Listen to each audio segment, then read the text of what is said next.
So everyone knows that you need a bunch of money to live in New York City. That's just how it goes here. I'm going to officially debunk that in this video. I have to say, that is a myth because New York City is a very, very, very expensive place, but it is possible to move to New York City and actually live cheaply and save money while you're here. Trust me, I know. I did it for many years myself. I had absolutely no money coming to New York City, and I was really, really scared at times that I would not be able to afford paying rent, but somehow I always figured out a way to make it work, and I'm going to share some of those tips with you in this video. Now, the name of this video has 3 tips in it, but I decided while preparing this video that I'm going to share with you some bonus tips as well, so stick around for those. My first tip is going to be don't splurge on an apartment that you aren't going to spend a lot of time in when you're in New York City. It's really easy to get caught up online with looking at all these really, really beautiful apartments and then trying to figure out in your mind, okay, how can I afford this really, really nice apartment? Don't do that, especially when you're first coming to New York City. And the reason why is because how many people really spend a bunch of time in their New York City apartment? Not a lot of people. If you do spend a lot of time in your New York City apartment, when you're first moving here, you either 1, work from home, or 2, there's something wrong. Like you're not having a good experience here because the whole point of living in New York City is to get out of your comfort zone, try new things, and put yourself out there in your career. All of those things consist of you pretty much not being in your apartment most of the time. And this is why when people splurge when first coming to New York City, I think it's a mistake because they could be spending that money in other ways and even enjoying the experiences that New York City has to offer. Take advantage of cheap eats and happy hours. Surprisingly, there are a ton of those in New York City. Sometimes they're not really in your face, so you might have to do a little bit of digging and search for cheap eats, happy hours in your neighborhood or wherever you work or anything like that. Back when I had no money, I used to know where every happy hour was. I used to know where all like the $5 cheap eats were in pretty much all of Manhattan. Now, I have to say, $5 eats are a little hard to come by nowadays, but you could definitely find meals for $10, no problem, in almost every neighborhood in New York City. So they are out there. You're just gonna have to look for them. And whether it's finding videos like this that are covering them, blogs that have listed out the happy hours or cheap eats, or you can just look around Google Maps, go to the actual websites of restaurants and see what you can afford, and you could definitely make it work. I used to live off of this in my early 20s when I first came to New York City. I always say that some of the best activities in New York City are free. I have a lot more money now than I did in my early 20s, but some of my favorite activities are still the things that I used to do when I had no money in New York City. That hasn't changed for me, even though I can do things that require a lot more money now. So I really want you to go out there and really try to find things that are free, affordable in New York City because there's plenty of that out there. Now, this isn't exactly free, but I'm sure you've heard of Groupon that exists everywhere in the world at this point. But then there's also a more local site called Post, which is kind of like a similar concept to Groupon. They have really, really great deals. It's not free by any means. Like you will have to pay for like a date night package or like an experience to do something, but it's very, very affordable compared to actually paying retail prices. Think about the theater and like Broadway and how many different ways there are to get like rush tickets and cheaper tickets that are last minute and things like that so that you can actually go to a show and afford to go. It's not only for Broadway. There's so much of that in New York City in general. There's so many different museums and attractions that have free museum day or like free entry day or something like that. And you can take advantage of all of that. You just might have to plan your schedule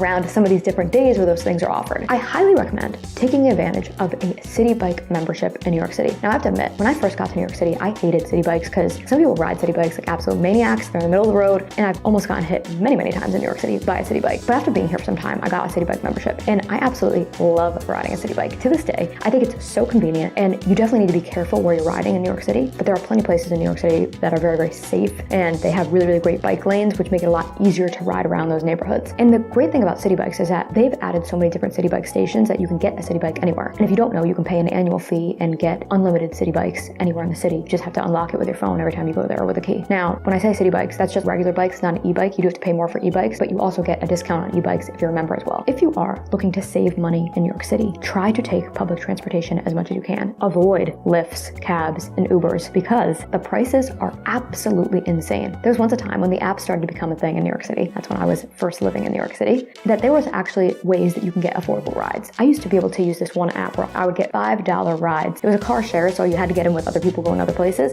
but it was $5. That is so long gone. It's not even funny. The prices of Uber, Lyfts, and cabs have always been pretty expensive. Those prices are so out of control that even sometimes I am just like, I just don't even want to take it because it's just that silly to pay this price to get to this place 10 minutes away in New York City. Try to take advantage of the public transportation as much as you can. Now, everyone really focuses on the subways when they get here, and they learn that first, but I also want to advise you to get to know the bus system as well. I think that the bus system in New York City is very, very underrated, and that sometimes, depending on where you are, it's even more convenient to take a bus than it is to take a subway because you might have to transfer a few times. So don't ignore the bus system because you might find that it's actually easier at times, depending on where you are, to take the buses. And also, sometimes the buses are a lot more pleasant than the subways have been nowadays. Now, I know your kitchen in your New York City apartment is probably nothing to brag about, but I do advise trying to cook at home, prepare meals, even if it's something simple, as much as you can. everybody wants to go out like every night in New York City. That's what people are here for. And there are so many people that do that, but you will know after doing that for a little bit of time that it adds up so quickly. And sometimes you're not even getting food that's actually good and you're just not even enjoying what you're eating out. It's just more the convenience of eating out. So I do have to recommend, try to cook or prepare simple things in your New York City apartment as much as you can. This definitely helped me a lot when I first moved to New York City. And I have to say, I honestly, someone who lives in New York City, I probably cook more than the average New York City person. Me and my husband, we cook like almost every day, which is a lot for New York City. So we definitely do cook a lot. And I just think it's a good way to save money because sometimes just eating out at the same places all the time just gets old and you're just sick of it. Learn to love walking when you are here in New York City. Now that goes for really anyone, whether they're looking to live cheaply or not. Walking is just so convenient here. And you're gonna just save so much money by walking. Now, if you have an unlimited Metro card, it's not gonna really matter that much if you're walking all the time or not. But sometimes, depending on where you're going, you can't even really get there directly from a subway. You still have to do a lot of walking. So walking is just gonna be your best friend here. When I first got to New York City, I walked everywhere. And the one thing about walking too, not only is it gonna save you money when you're just willing to walk places, at the same time, it's also gonna help you learn New York City more. There's no comparison to learning New York City than walking on the streets and just seeing different things in neighborhoods for yourself. That is the best way, hands down, to learn New York City. When it comes to takeout, be very careful of the high delivery fees and also like the jacked up prices on there. When I'm talking about high delivery fees, some of these apps are absolutely out of control with how much they want you to pay just for the food to get delivered. Then also, it's the right thing to do to give the person a tip as well. The prices just get out of control when you're adding all those extra fees. On the other hand, take advantage of all the sign-up bonuses and all those like promotions they give on the apps as well, because if you're smart and strategic, they do give a ton of those type of promotions. I used to know every single trick of the trade to get the promotions with all my little email addresses. I had all these different ways to do it back then. And I guess my advice for that would be a little bit outdated now because all these apps are so different, but there are so many ways to be able to get money off so many times when you're using these different apps. Now I said jacked up prices because I want you to pay attention to the places that you order delivery from in New York City. Take a look at their actual website, not in the app. Like go to their website and look at the prices, then compare them to the apps that you're ordering in. You may notice that a lot of these restaurants raise up the prices on these apps. I've done this so many times where I'll look at a restaurant that I get takeout from and then I'll look at their actual menu online. The prices might be like $2, $3, $4, $5 even for like the same entree difference in price, just because they know that people will pay for the convenience or they hope that people just won't notice. It's a huge difference. And also you have to give it to these restaurants too. The apps take away a lot of their profit as well. So they're just kind of trying to offset the costs a lot of times as well. So you got to kind of look at it from that perspective. Now, how do you get around that? Some of the promotions that you're getting from the apps may offset it, or two, you may be able to order directly from that restaurant and then they can directly deliver to you. So sometimes there has been some restaurants where it made more sense for me to do that and I just do that with the restaurant. Or they're willing to even match that promotion if you order directly from them. So definitely pay attention to that because that's something that you probably wouldn't even notice or think of when you're first coming to New York City. Now, I love New York City coffee shops. I think there's nothing like going to New York City coffee shop and just spending an afternoon there and drinking a cup of coffee. But coffee does add up. So I would suggest making your coffee at home as much as possible and then occasionally treating yourself to a cup of coffee out. I say this because there are so many people that are addicted to places like Starbucks where they just have the app on their phone and they're so addicted that they just order their Starbucks every single morning, if not twice a day or more than that. That adds up so much. Nowadays, a trendy coffee is basically half of the price of a cocktail. It's absolutely kind of crazy to see like what the prices have become of coffee, not even just in New York City, but in the whole world. So you'll notice that you will save a lot of money